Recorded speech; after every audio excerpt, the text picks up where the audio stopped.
Not far from the Porte des F6 and 6 Ants, in the Rue de la Louve, Grenouille discovered a small perfumer's workshop and asked for a job. It turned out that the proprietor, Maître Parfumeur Honoré Arnulfi, had died the winter before, and that his widow, a lively black-haired woman of perhaps 30, was managing the business alone, with the help of a journeyman. After complaining at length about the bad times and her own precarious financial situation, Madame Arnulfi declared that she really could not afford a second journeyman. But on the other hand, she needed one for all the upcoming work. That she could not possibly put up a second journeyman here in the house. But on the other hand, she did have at her disposal a small cabin in an olive grove behind the Franciscan cloister, not 10 minutes away, in which a young man of modest needs could sleep in a pinch. Further, that as an honest mistress, she certainly knew that she was responsible for the physical well-being of her journeyman, but that on the other hand, she did not see herself in a position to provide 2 warm meals a day. In short, as Grenouille had of course smelled for some time already, Madame Arnulfi was a woman of solid prosperity and sound business sense. And since he was not concerned about money and declared himself satisfied with a salary of 2 francs a week, and with the other niggardly provisions, they quickly came to an agreement. The first journeyman was called in, a giant of a man named Drouot. Grenouille at once guessed that he regularly shared Madame's bed, and that she apparently did not make certain decisions without first consulting him. With legs spread wide and exuding a cloud of spermy odor, he planted himself before Grenouille, who looked ridiculously frail in the presence of this Hun, and inspected him, looked him straight in the eye, as if this technique would allow him to recognize any improper intentions or a possible rival, finally grinned patronizingly, and signaled his agreement with a nod. That settled it. Grenouille got a handshake, a cold evening snack, a blanket, and a key to the cabin. A windowless shack that smelled pleasantly of old sheep dung and hay, where he made himself at home as well as he could. The next day he began work for Madame Arnulfi. It was jonquil season. Madame Arnulfi had the flowers grown on small parcels of land that she owned in the broad basin below the city, or she bought them from farmers, with whom she haggled fiercely over every ounce. The blossoms were delivered very early in the morning, emptied out in the workshop by the basketfuls into massive but lightweight and fragrant piles. Meanwhile, in a large cauldron, Drouot melted pork lard and beef tallow to make a creamy soup into which he pitched shovelfuls of fresh blossoms, while Grenouille constantly had to stir it all with a spatula as long as a broom. They lay on the surface for a moment like eyes facing instant death, and lost all color the moment the spatula pushed them down into the warm, oily embrace. And at almost the same moment they wilted and withered, and death apparently came so rapidly upon them that they had no choice but to exhale their last fragrant sighs into the very medium that drowned them. For, and Grenouille observed this with indescribable fascination, the more blossoms he stirred under into the cauldron, the sweeter the scent of the oil. And it was not that the dead blossoms continued to give off scent there in the oil. No, the oil itself had appropriated the scent of the blossoms. Now and then the soup got too thick, and they had to pour it quickly through a sieve, freeing it of macerated cadavers to make room for fresh blossoms. Then they dumped and mixed and sieved some more all day long without pause, for the procedure allowed no delays until, as evening approached, all the piles of blossoms had passed through the cauldron of oil. Then, so that nothing might be wasted, the refuse was steeped in boiling water and wrung out to the last drop in a screw press, yielding still more mildly fragrant oil. The majority of the scent, however, the soul of the sea of blossoms, had remained in the cauldron, trapped and preserved in an unsightly, slowly congealing grayish-white grease. The following day, the maceration, as this procedure was called, continued. The cauldron was heated once again. The oil melted and fed with new blossoms. This went on for several days, from morning till evening. It was tiring work. Grenouille had arms of lead, calluses on his hands, and pains in his back as he staggered back to his cabin in the evening. Although Drouot was at least 3 times as strong as he, He did not once take a turn at stirring, but was quite content to pour in more feather, light blossoms to tend the fire, and now and then, because of the heat, to go out for a drink. But Grenouille did not mutiny. He stirred the blossoms into the oil without complaint from morning till night, and hardly noticed the exertion of stirring, for he was continually fascinated by the process taking place before his eyes and under his nose, the sudden withering of the blossoms and the absorption of their scent. After a while, Druitt would decide that the oil was finely saturated and could absorb no more scent. He would extinguish the fire, sieve the viscous soup one last time, and pour it into stoneware crocks, where almost immediately it solidified to a wonderfully fragrant pomade. This was the moment for Madame Arulfi, who came to assay the precious product, to label it and to record in her books the exact quality and quantity of the yield. After she had personally capped the crocks, had sealed them and borne them to the cool depths of her cellar, she donned her black dress, took out her widow's veil, and made the rounds of the city's wholesalers and vendors of perfume. In touching phrases, she described to these gentlemen her situation as a woman left all on her own, let them make their offers, compared the prices, sighed, and finally sold, or did not sell.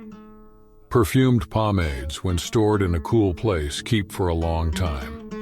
And when the price leaves something to be desired, who knows, perhaps it will climb again come winter or next spring. Also, you had to consider whether, instead of selling to these hucksters, you ought not to join with other small producers and together ship a load of pomade to Genoa, or share in a convoy to the autumn fair in Beaucaire. Risky enterprises, to be sure, but extremely profitable when successful. Madame Arnulfi carefully weighed these various possibilities against one another, and sometimes she would indeed sign a contract, selling a portion of her treasure, but hold another portion of it in reserve, and risk negotiating for a third part all on her own. But if during her inquiries she had got the impression that there was a glut on the pomade market, and that in the foreseeable future there would be no scarcity to her advantage, she would hurry back home, her veil wafting behind her, and give Druitt instructions to subject the whole yield to a lavage, and transform it into an essence absolue. And the pomade would be brought up again from the cellar, carefully warmed in tightly covered pots, diluted with rectified spirits, and thoroughly blended and washed with the help of a built-in stirring apparatus that Grenouille operated. Returned to the cellar, this mixture quickly cooled. The alcohol separated from the congealed oil of the pomade and could be drained off into a bottle. A kind of perfume had been produced, but one of enormous intensity, while the pomade that was left behind had lost most of its fragrance.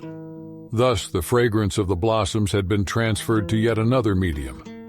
But the operation was still not at an end. After carefully filtering the perfumed alcohol through gauze that retained the least little clump of oil, Druitt filled a small alembic and distilled it slowly over a minimum flame.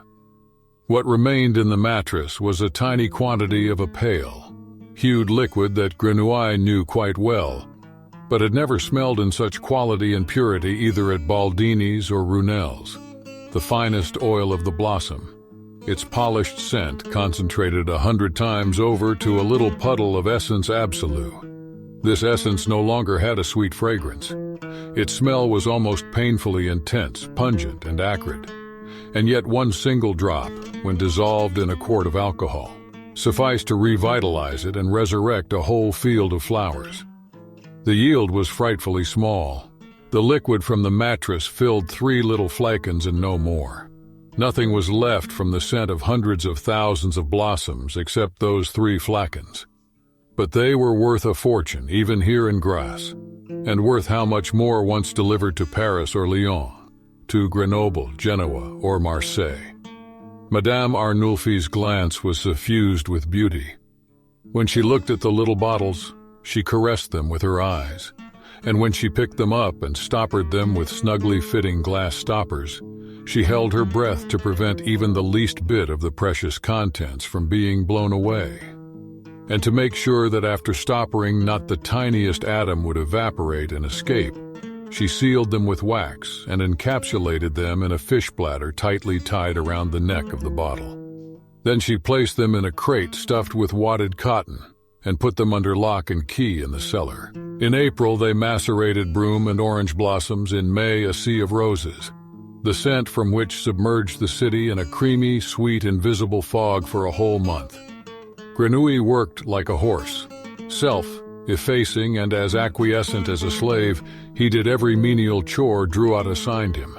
But all the while he stirred, spatulated, washed out tubs, cleaned the workshop, or lugged firewood with apparent mindlessness.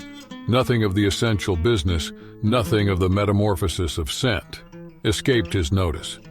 Grenouille used his nose to observe and monitor more closely than Drouot ever could have the migration of scent of the flower petals, through the oil and then via alcohol to the precious little flakons. Long before Drouot noticed it, he would smell when the oil was overheated, smell when the blossoms were exhausted, when the broth was impregnated with scent. He could smell what was happening in the interior of the mixing pots, and the precise moment when the distilling had to be stopped.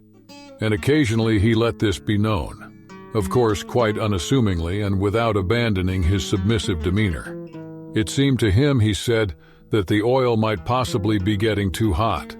He almost thought that they could filter shortly. He somehow had the feeling that the alcohol in the alembic had evaporated now. And in time, Drouot, who was not fabulously intelligent, but not a complete idiot either, came to realize that his decisions turned out for the best when he did or ordered to be done whatever Grenouille almost thought, or somehow had a feeling about. And since Grenouille was never cocky or know-it, all when he said what he thought or felt, and because he never, particularly never in the presence of Madame Arnulfi, cast Drouot's authority and superior position of first journeyman in doubt. Not even ironically, Drouot saw no reason not to follow Grenouille's advice, or as time went on, not to leave more and more decisions entirely to his discretion. It was increasingly the case that Grenouille did not just do the stirring, but also the feeding, the heating, and the sieving, while Drouot stepped round to the Quatre Dauphins for a glass of wine, or went upstairs to check out how things were doing with Madame. He knew that he could depend on Grenouille, and although it meant twice the work, Grenouille enjoyed being alone, perfecting himself in these new arts and trying an occasional experiment. And with malicious delight, he discovered that the pomades he made were incomparably finer, that his essence absolue was several % purer than those that he produced together with Drouot. Jasmine season began at the end of July. August was for tuberoses.